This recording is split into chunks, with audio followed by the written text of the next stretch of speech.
करो, करके बता दो।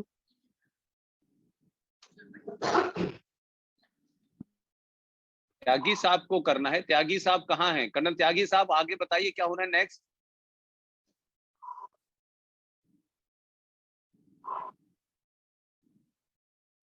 हेलो कर्नल त्यागी साहब कहाँ पर हैं आप? RSN सिंह साहब बोल चुके हैं, व्हाट इज नेक्स्ट? हेलो, उनका माइक ऑफ है। भाई मॉडरेटर हैं, उनको तो माइक ऑन का संपर्क हो गया है। ये तो वही मॉडरेट कर रहे हैं ना मेरे भाई। कर्नल त्यागी आपका माइक म्यूट है।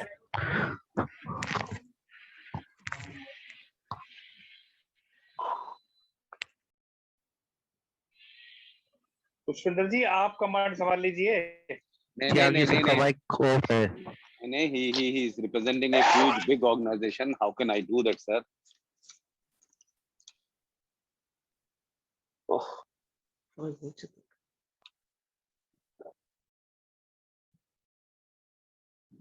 नहीं सर, मैं माफी चाहता हूँ, मैंने अपने आप को म्यूट कर रखा था, मैं कर्नल RSN सिंह साहब आपको बहुत धन्यवाद देता हूँ। You have brought out very important and good points.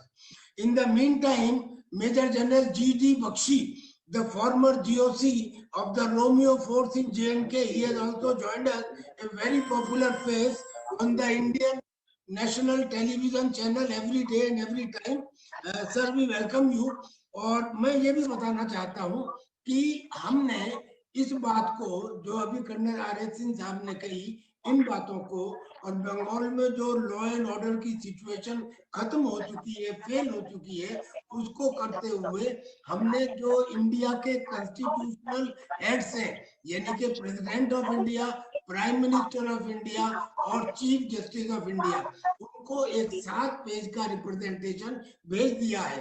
And this has been signed by lieutenant general Gurmeet Singh, the former Deputy Chief of the Indian Army and also the National Executive Patron-in-Chief of Rashtriya Sainik Sangha and myself.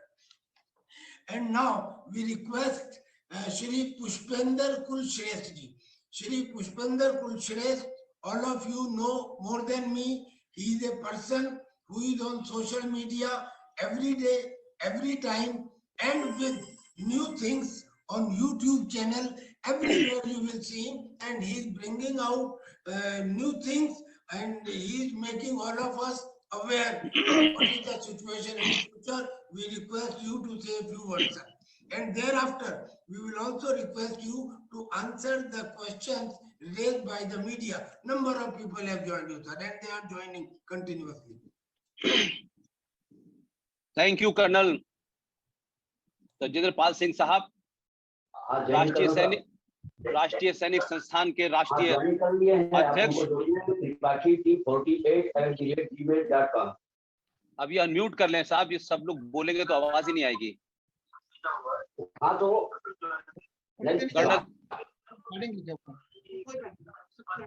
हाँ Tripathi T48 जी गुड़िया भाई बोला त्यागी जी, जनाब colonel RSN Singh साहब, major general G.D. Bakshi साहब, lieutenant general Gurmeet Singh साहब, ये देश के जाने माने चेहरे हैं। सबसे पहले तो मैं जनाब कर्नल तजेंद्र पाल सिंह साहब को मुबारकबाद देता हूं, इसलिए कि ऐसे वक्त में जब एक पूरा स्टेट जो कि किसी एक हॉस्टाइल कंट्री के साथ आपका लगा हुआ है, वहां जो सिचुएशन है, वहां जो हालात हैं, वहां जो वायलेंस है, उसके बारे में एक प्रेस कॉन्फ्रेंस ऑर्गेनाइज करना। तजेंद्र पाल सिंह साहब न किसी पार्टी के नेता हैं, न किसी पार्टी से उनका कोई संबंध है, लेकिन जब ऐसा समय हो जाए कि फौजियों की कोई संस्था भी प्रेस कॉन्फ्रेंस करके वहां के हालात बताए, तो इससे लगता है कि हालात कितने खराब होंगे। तो मैं राष्ट्रीय सैनिक संस्था को मुबारकबाद देता हूं कि इस इशू पे उन्होंने प्रेस कॉन्फ्रेंस की और इसको वर्चुअल तरीके से करने की कोशिश की, और तमाम देश के जाने माने चेहरे आपने इसमें बुलाए हैं, मैं उन सब में छोटा हूं। मेरा सिर्फ इतना ही कहना है कि बंगाल में लॉ एंड ऑर्डर की प्रॉब्लम नहीं है।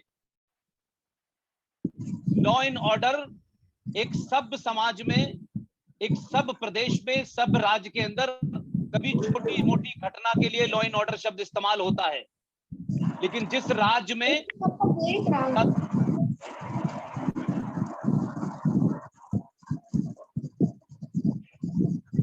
बाकी लोग अपने आप को प्लीज म्यूट कर लीजिए। Only the panellist who is speaking, let him mute himself, others should mute themselves. Yes sir, कुछ सर। मैं मूट पॉइंट पे आ रहा हूं, क्योंकि आज के दौर में त्यागी साहब शब्दों का और नरेटिव्स का बड़ा इंपॉर्टेंट रोल होता है। इसलिए जब हम इसे लॉ एंड ऑर्डर कहते हैं तो लॉ एंड ऑर्डर की प्रॉब्लम तो देश के हर सूबे में होगी, हर जगह कुछ ना कुछ क्राइम हो रहा होगा, और वो क्राइम चोरी हो चाहे लूटने की बात हो तो, लेकिन वो लॉ एंड ऑर्डर की समस्या मानता हूं। लेकिन बंगाल में एक सरकार की व्यवस्था, वहां की पुलिस की देखरेख में, वहां के नेताओं की देखरेख में, वहां के लोकल एमएलए की देखरेख में, और सरकारों के जानते हुए कि ये हो रहा है वो खामोशी इख्तियार करना, मैं मानता हूं ये जेनोसाइड है और ये रिलीजियस किलिंग है। ये लॉ एंड ऑर्डर नहीं है। वहां कोई किसी की पॉकेट मार के नहीं भागा है, वहां कोई थेफ्ट नहीं हो रही है, वहां कोई मोटरसाइकिल नहीं उठा रहा है, वहां टारगेटिंग रिलीजियस हिंदू किलिंग हो रही है। और उस किलिंग के अंदर व्यवस्था भी शामिल है, सत्ता भी शामिल है, और सारे ऑपरेटर शामिल हैं। लिहाजा वहां ये कहना कि कोई लॉ एंड ऑर्डर कलेप्स नहीं कर गया है, लॉ एंड ऑर्डर को बिल्कुल वैसे ही कलेप्स किया गया है जैसे 14 अगस्त 1946 को शहीद हुसैन सोहरावर्दी ने किया था डायरेक्ट एक्शन के दरमियान। बिल्कुल वही किलिंग हो रही है, उसी अंदाजों में हो रही है। लोग एक एक हजार अपना गांव छोड़ के जा रहे हैं। आज जितने भी ईमेल मुझे आते हैं उसमें ऐसे भी लोग हैं जो 3-3 दिन से 4-4 दिन से किसी पेड़ पे बैठे हुए हैं और चुप बैठे हुए हैं। कहीं किसी की बेटी गायब है, कहीं किसी को यह कहा जा रहा है कि तुम्हें आने की इजाजत होगी लेकिन अपनी बीवी को पहले हमारे पास भेजो। ये ओपन है, लोग रिकॉर्डिंग भेज रहे हैं। तो मैं मानता हूं कि जब बंगाल के अंदर लॉ एंड ऑर्डर की समस्या बिल्कुल भी नहीं है, वहां कोई डेमोक्रेसी नहीं है, कोई प्रजातंत्र नहीं है। गवर्नर के सामने लोग रो रहे हैं, उनके पैर पकड़ रहे हैं, और गवर्नर भारत के देश के राष्ट्रपति का नुमाइंदा एक लाचार दीनहीन की तरह खड़ा हुआ है, वो कुछ नहीं कर पा रहा है। वैसे हमने देखा है छोटी छोटी बात पे गवर्नर रिपोर्ट भेजते हैं और धारा 356 के इस्तेमाल की बात करते हैं, लेकिन यहाँ इसकी कोई बात ही नहीं हो रही है। हम रोज गवर्नर को देखते हैं कि उसको वहां की सरकार जलील करती है। अभी कल परसों सेशन में गवर्नर साहब ने जब कुछ कहा तो वहां हंगामा हो गया। तो वहां आप ये कहिए कि जब मुख्यमंत्री सीबीआई के ऑफिस में घुस करके गुंडों से सीबीआई ऑफिस को घेर ले तो आप इसको लॉ एंड ऑर्डर नहीं कह सकते। इसका मतलब है कि आधुनिक भारत की ममता शहीद हुसैन सोहरावर्दी के रोल में खड़ी हो गई है। और आज जब हम पाकिस्तान की बात, जिसका जिक्र कर्नल आर एस सिंह साहब ने किया, बांग्लादेश का जिक्र किया, क्या ट्रेजेडी है, क्या त्रैसदी है कि इस्लामिक रिपब्लिक ऑफ पाकिस्तान के अंदर वहां की सरकार, वहां की व्यवस्था, वहां के गुंडे, वहां के बदमाश, वहां के रिलीजियस लीडर मिलकर के हिंदू का कत्लेआम कर रहे हैं, जो 27% से 1.5% रह गया। बांग्लादेश के अंदर 29 से 7% रह गया। वहां की सरकार की देखरेख में, वहां के मुल्लाओं की देखरेख में, हाफिज और मुफ्ती की देखरेख में, वहां जिहादियों की देखरेख में हिंदू मारा जा रहा है। लेकिन भारत बहुसंख्यक हिंदू हिंदुस्तान में अल्पसंख्यक मुसलमानों के हाथों मारा जा रहा है। तीनों जगह मरने वाला हिंदू ही है, लेकिन तीनों जगह एक ही एजेंडा है। वो वहां इस्लामिक राज को मजबूत करना चाहते हैं, वो बांग्लादेश को मजबूत करना चाहते हैं, और भारत में जो जिहादी ताकतें दंगा और कत्लेआम कर रही हैं वो भारत को ग्रेटर बांग्लादेश का हिस्सा बनाना चाहते हैं। तो सवाल अपने आप में एक अजीबोगरीब है। ऐसे में जो मीडिया की रिपोर्ट है वो बहुत कम है, और क्योंकि सोशल मीडिया के दरमियान हजारों लोग वहां गए हैं। अभी एक डेलीगेशन इंटेलेक्चुअल्स का वहां होके आया है, उसमें तमाम बड़े बड़े लोग हैं, उसमें झारखंड की डीजीपी वगैरह थे। उन्होंने जो रिपोर्ट दी है उसको देखें, जो आपके ह्यूमन राइट कमीशन की है वो रिपोर्ट देखें, और वो तमाम सारे गैंग के ऊपर सवाल मेरे मीडिया के दोस्तों को उठाना चाहिए था कि जो गाजियाबाद में किसी भीड़ ने जाने अनजाने में या जानबूझकर किसी एक आदमी की हत्या कर दी थी अखलाक की, पूरा देश के अंदर लिंचिस्तान की बातें होने लगी थी, सुप्रीम कोर्ट सुओ मोटो लेने लगी थी, यूएनओ के अंदर, जेनेवा के अंदर, इंग्लैंड के अंदर आवाजें उठने लगी थी कि भारत में लिंचिस्तान हो गया। खुद सुप्रीम कोर्ट ने कहा we do not accept lynchistan in India, लेकिन भारत के अंदर लगातार लिंचिंग हो रही है, मजहबी लिंचिंग हो रही है, मारने वाले सड़कों पे नंगे घूम रहे हैं, वो आपकी आस्था के केंद्र, वो आपके फेथ के केंद्र, आपकी मान्यताओं और परंपराओं के केंद्र को तोड़ रहे हैं। लेकिन सारा का सारा सिस्टम चुप बैठा है। क्यों? कि कुछ लोगों का वोट चाहिए, इसलिए लोग विरोध नहीं कर रहे। जिनको विरोध करना चाहिए, जिनको एक्शन लेना चाहिए, वो एक्शन नहीं ले रहे। हम आम लोग, तमाम सारे लोग, पत्रकार और सारे लोग इन सब बातों को कह रहे हैं। लेकिन सवाल सबसे बड़ा यह है कि त्यागी जी, हम तो करेंगे जो कर रहे हैं। आपने राष्ट्रपति को भी चिट्ठी भेजी है, आपने चीफ जस्टिस को भी चिट्ठी भेजी है। ये चिट्ठी भेजने के दौर से आगे की बात है। ये भारत के बहुसंख्यक समाज को उठ के खड़ा होना पड़ेगा। ये धरने प्रदर्शन से रुकने वाला नहीं है। अगर धरना प्रदर्शन होता तो दिल्ली में 90 दिन तक शाहीन बाग नहीं बनता, दिल्ली में दंगा नहीं होता, बंगलोर में दंगा नहीं होता, महाराष्ट्र में दंगा नहीं होता।